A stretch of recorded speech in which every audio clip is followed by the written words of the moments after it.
နေ့မှာတော့အသက်60မှာမီလီယံနာတတိကြီးဖြစ်သွားတဲ့ကာနယ်ဆန္ဒရဲ့ KFC ကြွကြော်ဆိုင်လေးမှာကြွကြော်သက်စာဖြစ်ခဲ့ပါတယ်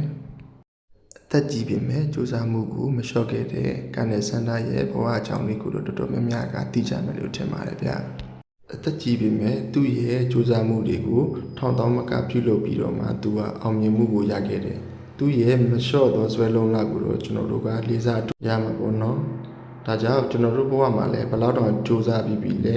လေးလာပြီးလဲဆိုတာကတော့ကျွန်တော်တို့ KFC ရဲ့ပဲကန်ရှင်ကာနယ်ဆန္ဒကိုကျွန်တော်တို့က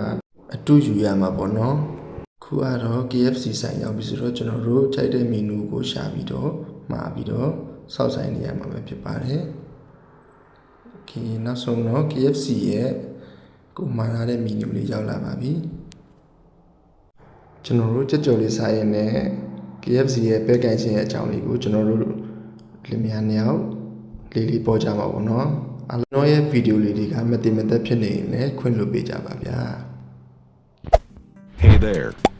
Subscribe to my channel. And also press this bell icon.